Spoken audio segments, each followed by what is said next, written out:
I was handcuffed at my twin daughter's funeral, while their small coffins sat 10 feet away.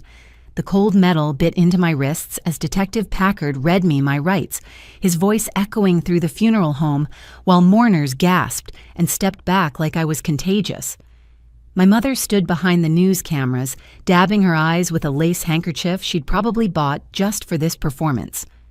"I warned everyone she'd snap one day," she told the reporters, her voice carrying that perfect mix of grief and vindication. "She smothered those babies in their sleep. A mother knows these things. I tried to help her, but she was too proud to admit she was drowning."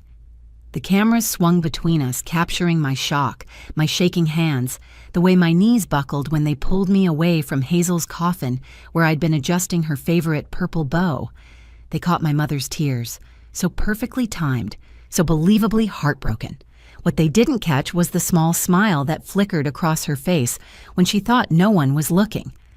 My 7-year-old son, Dexter, stood frozen by the funeral director's office door, wearing the little black suit we'd bought just yesterday. His dinosaur watch, the one he never took off, glowed green against his dark sleeve. He was holding the funeral program so tightly they crumpled in his small fists, and his eyes moved between me and his grandmother with an expression I'd never seen before. Not confusion, not fear, something else. Knowledge. "Mommy didn't hurt them," he said, his voice cutting through the chaos like a blade. Everyone turned to look at this small boy with his too serious face and his carefully combed hair. "Grandma's lying. I saw her go in their room at night. I took pictures with the old phone. Grandma's fingerprints are on the pillow, not Mommy's." The room went silent. Even the news cameras seemed to hold their breath. My mother's face changed then, just for a second, the mask slipping to reveal something cold underneath, before she recovered. "The poor child is traumatized," she said to the nearest reporter, reaching out as if to comfort Dexter, who stepped back. "Children say the most heartbreaking things when they're grieving. He doesn't understand what he's saying." But Detective Packard was already kneeling beside my son, and Dexter was pulling out my old phone, the one I let him play games on, his small fingers steady as he showed the detective something on the screen. And in that moment, in that horrible, beautiful moment, the truth began its slow climb toward the light. Life wasn't perfect, but it was ours. Every morning at 5:30, my alarm would buzz in the small bedroom of our rented house on Maple Street, and I'd slip out of bed trying not to wake anyone.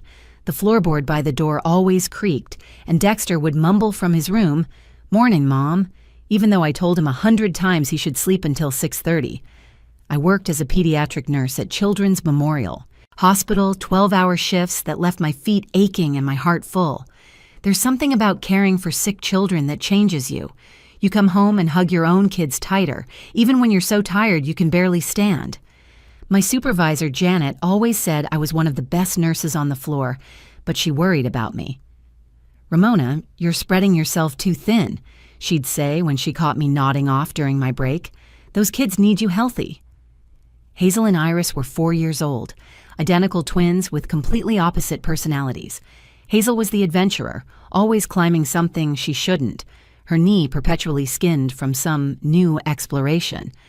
Iris was my careful one, the child who colored inside the lines and asked permission before taking a cookie. At bedtime, Hazel would bounce on the bed while Iris arranged her stuffed animals in a perfect row.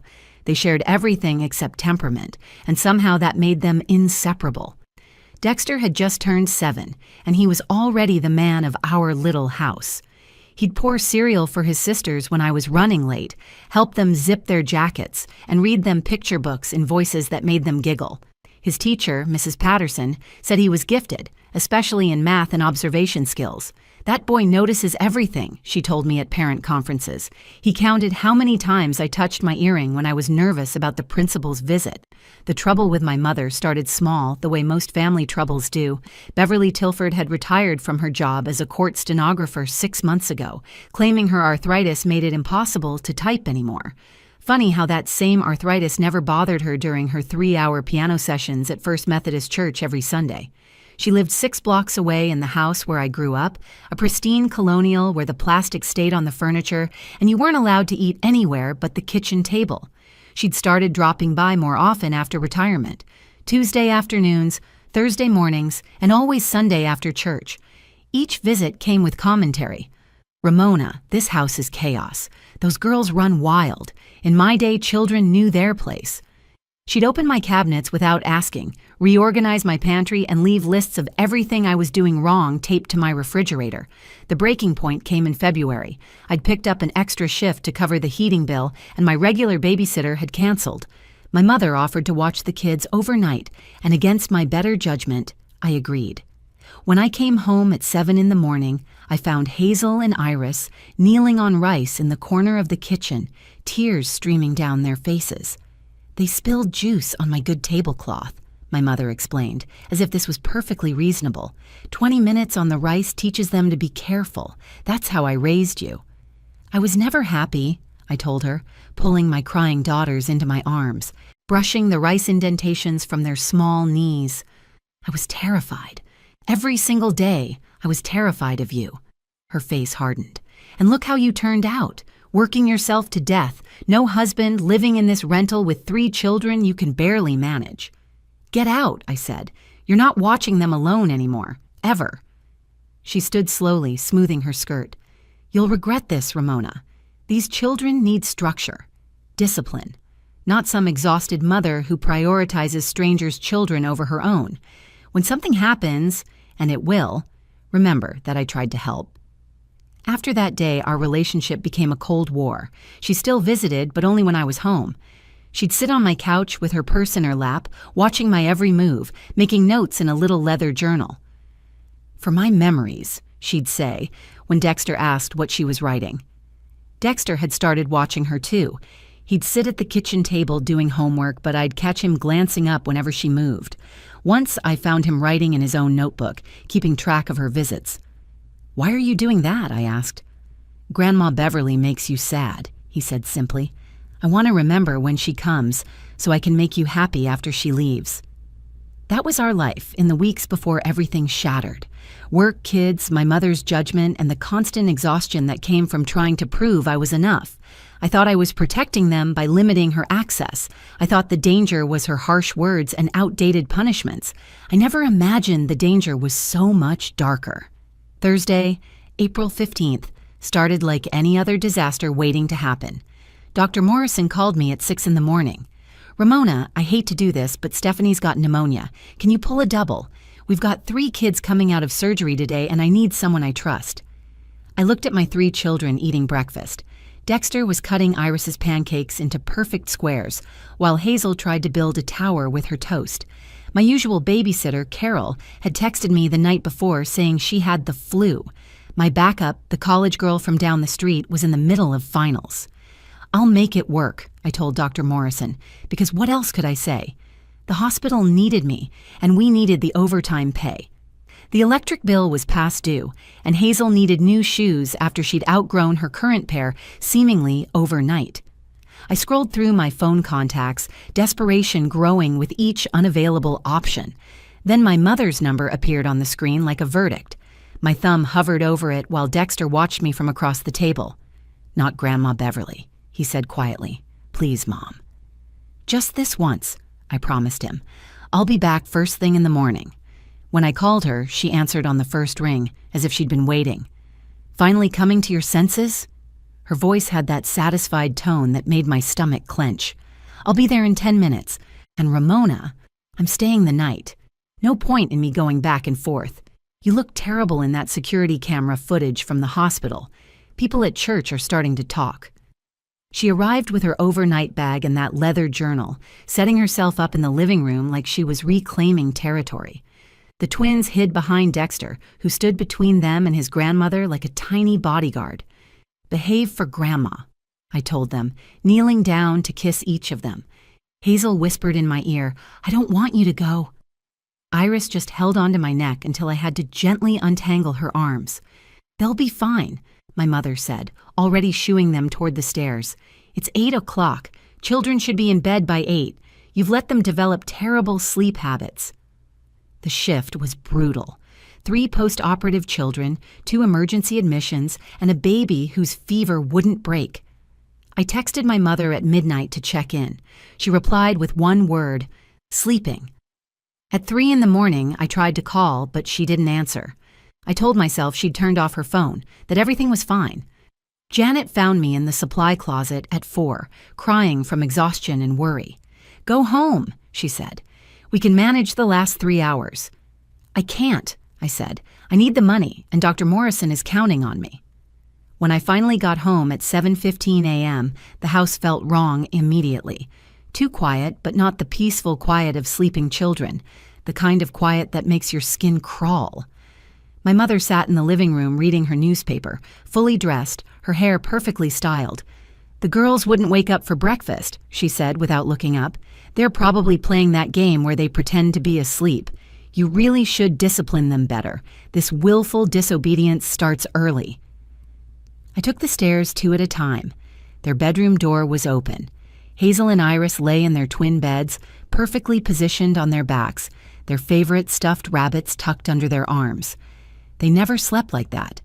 Hazel always ended up sideways, blankets on the floor. Iris always curled into a ball. Their lips were blue. I grabbed Hazel first, her body limp and cold. "No, no, no, baby, wake up!" I started CPR, counting compressions through my sobs. "Dexter, call 911!" I screamed. He appeared in the doorway, phone already in his hand, his voice eerily calm as he gave our address. I moved to Iris, breathing into her lungs, begging God, begging anyone. My mother appeared in the doorway, watching, not helping, just watching. "What did you do?" she whispered, but loud enough for Dexter to hear. "Oh, Ramona, what did you do?" "Help me," I screamed at her, but she just stood there, shaking her head. "I knew this would happen," she said, backing away. "I knew you'd snap. The pressure, the exhaustion. I told everyone at church you were heading for a breakdown." The paramedics arrived, pushing me aside, working on my babies with mechanical efficiency. One of them looked at me with sympathy. The other wouldn't meet my eyes. They pronounced Hazel at 7:33 a.m., Iris at 7:34. By noon, the news vans had assembled on our lawn like vultures. My mother stood before them, tears streaming down her face, that lace handkerchief dabbing delicately at her eyes. "She must have snapped," she told them, her voice breaking at just the right moments. "She smothered them in their sleep. A mother knows I should have done more to help her." The funeral home smelled like lilies and furniture polish, a combination that would forever make me sick. I'd spent the morning picking out the smallest coffins they made, white with pink satin lining because the twins loved pink. The funeral director, Mr. Garrison, kept apologizing for things that weren't his fault, while I wrote a check I couldn't afford for boxes that would hold my entire world. 3 days had passed since my daughters died. 3 days of my mother giving interviews to anyone with a camera, painting herself as the concerned grandmother who'd seen this coming. 3 days of neighbors crossing the street to avoid me. 3 days of Dexter refusing to leave my side, even sleeping on my bedroom floor because he was afraid something would happen to me too. I was adjusting Iris's dress, the purple one with butterflies she'd worn for Easter, when I heard the footsteps. Heavy, multiple sets, official. Detective Jerome Packard entered first, his face professionally neutral, followed by 3 uniformed officers. "Ramona Tilford," he said, his voice filling the small viewing room. "You're under arrest for the murder of Hazel and Iris Tilford. You have the right to remain silent." The handcuffs clicked around my wrists with a finality that should have broken me, but all I could think about was how Iris's hair ribbon was crooked, and I couldn't fix it with my hands bound. The cameras were already there, of course. My mother had made sure of that, standing in the doorway with her perfectly timed tears. "Mommy didn't hurt them!"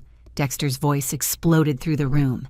He'd been sitting so quietly in the corner that everyone had forgotten he was there, holding the stack of funeral programs we'd just picked up from the printer. Now he stood, all 4 feet of him, vibrating with a fury I'd never seen in my gentle boy. "Grandma's lying," he continued, his voice getting stronger. "I saw her go in their room at night. She's lying to everyone." Detective Packard raised his hand to quiet the murmuring crowd and knelt down to Dexter's level. "What did you see, son?" Dexter pulled out my old phone, the one I'd given him to play educational games, his hand steady despite the tears running down his face. "I couldn't sleep because Grandma was walking around. She never sleeps when she stays over. She goes through our stuff, moves things around, writes in her journal. But that night was different." My mother stepped forward. The child is traumatized. Children have such wild imaginations when they're grieving. You can't possibly believe. Let him speak, Detective Packard said sharply. She went into Hazel and Iris's room at 2:47 a.m., Dexter continued, his voice clear and precise. I know because I always check my dinosaur clock when I wake up. She was carrying something white in her hands. She was in there for 8 minutes and 23 seconds. I counted Mississippi's like Mom taught me for hide and seek. He touched the phone screen, swiping through several blurry but unmistakable photos. My mother in the hallway. My mother entering the twins' room. My mother leaving, carrying what was clearly a pillow. I took pictures because I wanted to show Mommy that Grandma goes through our stuff at night. She reads Mommy's mail, goes through her work bag, takes pictures of papers. I've been documenting it for weeks. He pulled out a small notebook from his pocket, covered in his careful handwriting. Here's my log, every time she visited, everything weird she did. The room had gone completely silent. Even the news cameras seemed to stop their mechanical breathing. Detective Packard took the phone and notebook carefully, like they were made of gold. Why didn't you tell anyone sooner? He asked gently. I tried to tell Mommy that morning, but the ambulance came and then everyone was crying, and then Grandma was on TV saying Mommy did it, and I didn't know who would believe me. I'm just a kid.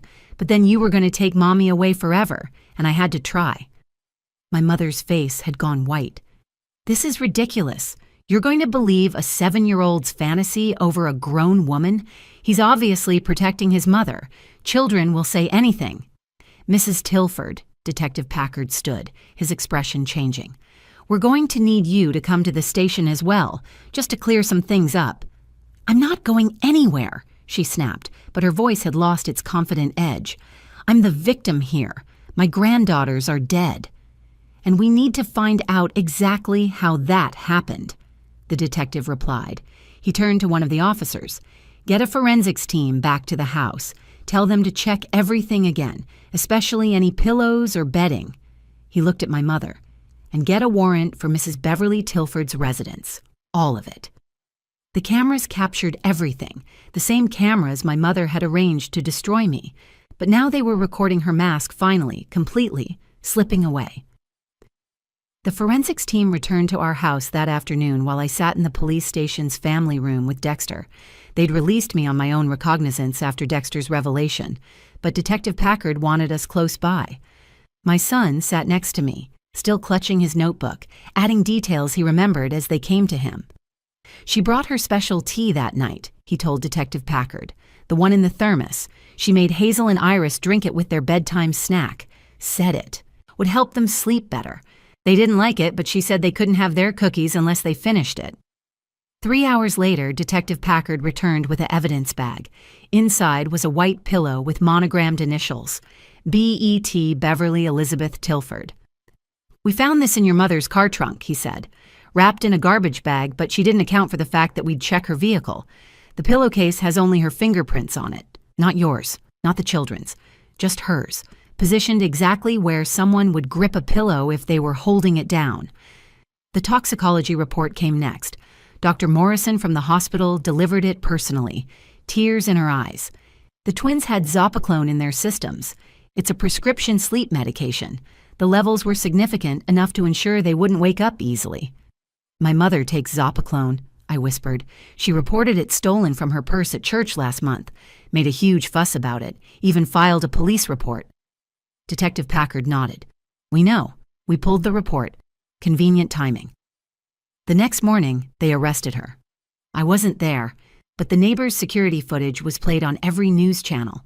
My mother being let out in handcuffs at 6 a.m., wearing her silk pajamas and no makeup, screaming about lawsuits and incompetent police.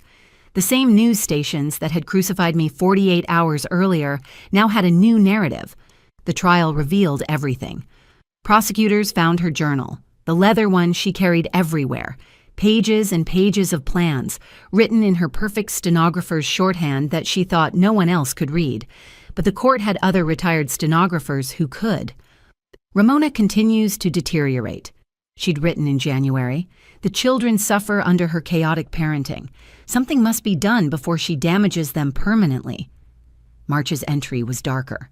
If the twins were gone, Ramona would break completely. Social services would finally see she's unfit. Dexter would come to me. I could raise him properly. The final entry, dated April 14th. Tomorrow night. R working double shift. Use 30 milliliters each. The pillow from my house to avoid questions. Must happen between 2 to 3 a.m. when sleep is deepest. Remove pillow immediately after. Ramona will be blamed. Exhausted nurse snaps and kills children. I'll be the grieving grandmother who tried to warn everyone. During the trial, more evidence surfaced. She'd researched suffocation methods on the library computer, thinking she was being clever by not using her home device. She'd practiced her grieving grandmother speech in front of her bathroom mirror.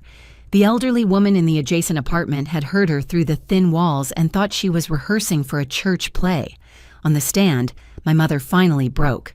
Not with remorse, but with rage. "You were failing them," she screamed at me from the witness box.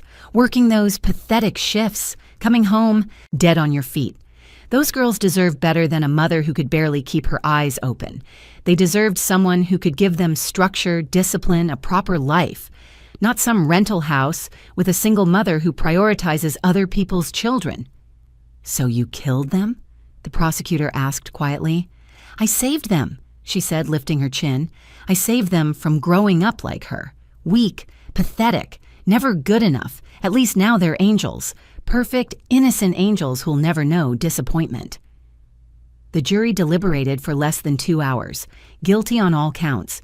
2 counts of first-degree murder, with special circumstances of vulnerable victims. Life without the possibility of parole. As they led her away, she turned to look at Dexter one last time. "You ruined everything," she told him. "You could have had a better life with me." Dexter stood up, all 7 years of him, and said clearly, "I already have the best life, with my real mom, the one who never hurt anybody." Detective Packard found us after the verdict. "Your son is the bravest kid I've ever met," he said. "He saved your life, Mrs. Tilford. His documentation, his photos, his testimony. Without him, you'd be serving life for your mother's crimes." That night, local news ran a different story.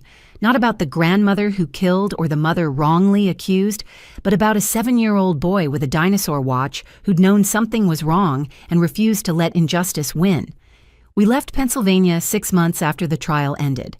The house on Maple Street had become a true crime tourist attraction, with people taking selfies in front of it and posting them online with hashtags like, grandmother from hell, and eyeing justice for Hazel and Iris.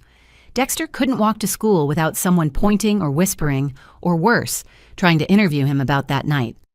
Oregon was supposed to be our fresh start, a small town where nobody knew our names, where Dexter could just be a kid again instead of the boy who solved his sister's murders. We found a little blue house with a big backyard, nothing fancy, but it had something our old place never did: peace. The first few months were the hardest. Dexter would wake up at 2:47 a.m. every single night, checking his dinosaur watch, then checking on me. He'd stand in my doorway counting to 8 minutes and 23 seconds, the exact amount of time my mother had been in the twins' room. His therapist, Dr. Chen, said it was his way of processing the trauma, of trying to rewrite that night with a different ending. I should have stopped her, he told Dr. Chen during one session I was allowed to attend. I saw her go in. I should have woken up Mom or called 911 or done something. You did do something, Dr. Chen reminded him gently. You documented it. You saved your mom. You made sure the truth came out. But I didn't save Hazel and Iris. That broke me every time. My 7-year-old son carrying the weight of guilt that belonged to my mother alone. We worked through it together, therapy twice a week, support groups for both of us. Slowly, the 2:47 a.m. wake-ups became less frequent. The counting stopped. He started sleeping through the night again. We planted 2 cherry trees in our Oregon backyard the following spring. Dexter picked the spots, right where they'd catch the morning sun. When they bloomed for the first time, pink petals that reminded me so much of the twins' favorite color, he sat between them with his homework. I'm learning fractions, he told the trees. Hazel, you'd hate this. You always said math was boring, but Iris, you'd probably be better at it than me.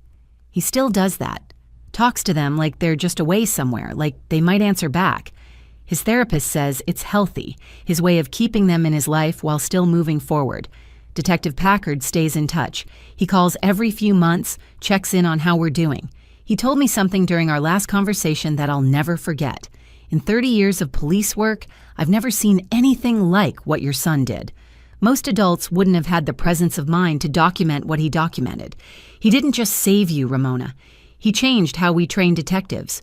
We have a whole module now on listening to children, really listening. We call it the Dexter Protocol. My mother never admitted remorse. Even in her letters from prison, which I don't open but can't bring myself to throw away, she maintains she was saving my daughters from me. The return addresses show she's tried to write to Dexter too, but those letters go straight to the prosecutor's office. Part of her conviction includes no contact with him until he's 18, and then only if he initiates it. Will you ever forgive her? Dexter asked me last week, out of nowhere while we were making dinner together. I don't know, I told him honestly. Forgiveness isn't something I'm ready to think about. Right now, I'm just focused on healing, on building our life, on making sure you're okay. I'm not okay, he said, and my heart stopped. But I'm getting better. My therapist says that's normal.